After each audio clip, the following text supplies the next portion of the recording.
every time there's a negative, there's a need to pull out a negative example of what a minister of finance or a country finances should not look like. Turks and Caicos is pulled out again. Honorable Skippins, I mean the job situation. Our people are struggling in these Turks and Caicos Islands to make ends meet. The cost of living is out of control. I mean, our people, they cannot get the jobs. They cannot speak out. If you speak out, you're victimized in this country. Freedom of speech is out of the window. Human rights is out of the window. Democracy is out of the window in these Turks and Caicos Islands. Ladies and gentlemen, people, we are in trouble. Turks Islanders, those of you living overseas, you need to take a closer look at what is going on in your country. Honorable Skippins, when we look around and see how times of things are going in this country, and as we are about to wrap up the show here tonight, can you tell me, can you give our viewers, what is your views on how you see this country moving forward? How can we solve this issue? Well, you have these Turks and Caicos. you need a government that is, first of all, honest. Mm-hmm. First of all, democratic, because this government is not. Secondly, honest. Thirdly, transparent. Fourthly, a government that recognizes freedom of speech, that recognizes the fundamental human rights of our people, where everyone has an opportunity to get on the networks, the media networks here, and I see a new network, Turks and Caicos Media Network or something like that. That's. I mean, if you look at it, it's communism. They keep repeating government releases and whatnot over and over, and this is the same tactics that was used when communism was rampant in Russia and China and Cuba and whatnot. If you see something and hear something enough, you believe it, and that's what's being done on this program. And if that's, as you stated, being funded with government's money, the people's money, then the people, namely the opposition, should have equal time.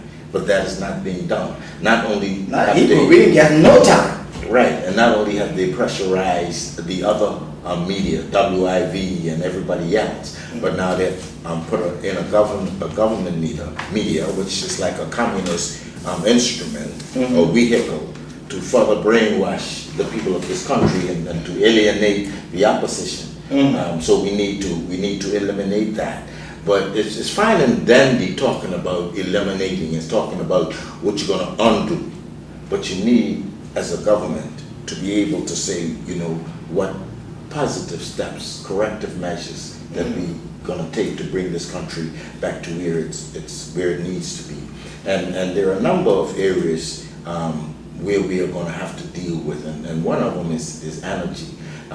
There's a plan, I have a plan that would make us self-sufficient in energy in about 6 years, so that we would no longer depend on fossil fuels and we'll no longer depend on foreign energy at all. And that would be such a tremendous step for a small country like the Turks and Caicos Islands. But believe me, it's easier because we are small. It's more possible. And we have all the fundamental ingredients and resources to go that route.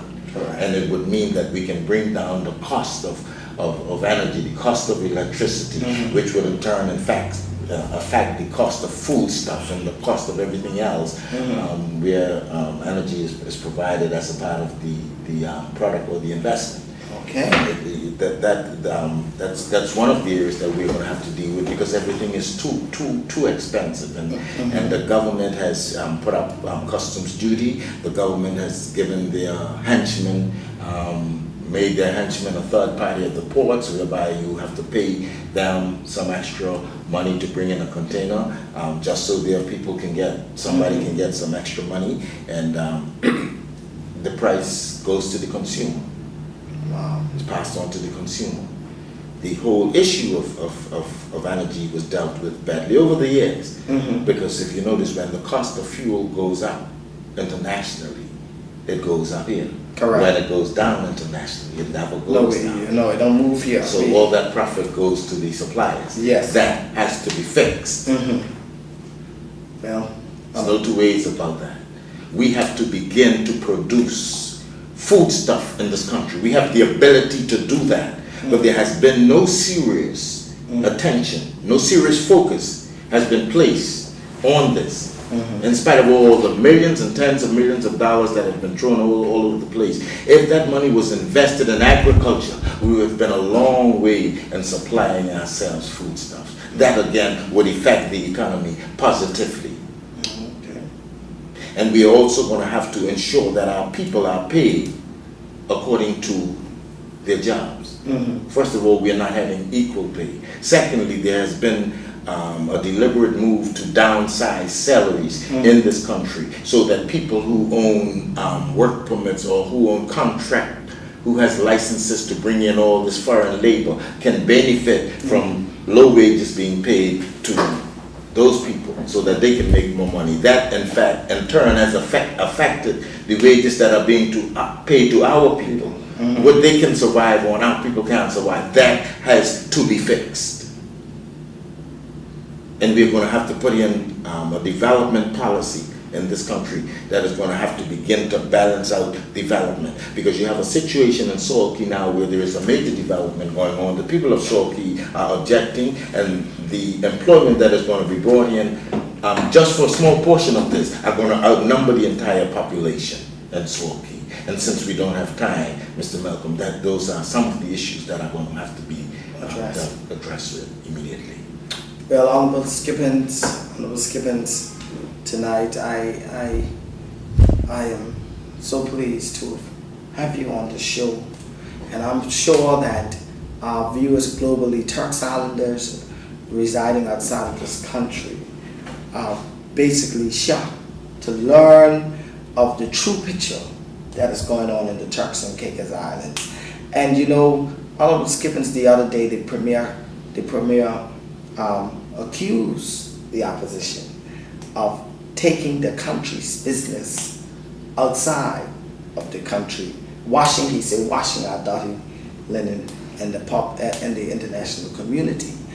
But obviously he don't understand what a free speech and democracy. Nor does he understand the Constitution, because our Constitution dictates that the British government is ultimately responsible for good government. Good government. So, but he said going to the British government is actually being traitors. But nevertheless, and I just want for our people to understand, and you know, we have a few minutes, just explain to them the media situation, free speech in this country, because the fact that we are on the World Wide Web basically is because we've been refused on TCI. There is no free speech in this country. There isn't a media house in this country, whether it's television, radio, or newspaper, maybe a radio station or so, that is opposition friendly. Now, you don't have to be opposition friendly, but what you should be is be objective. You should produce news or views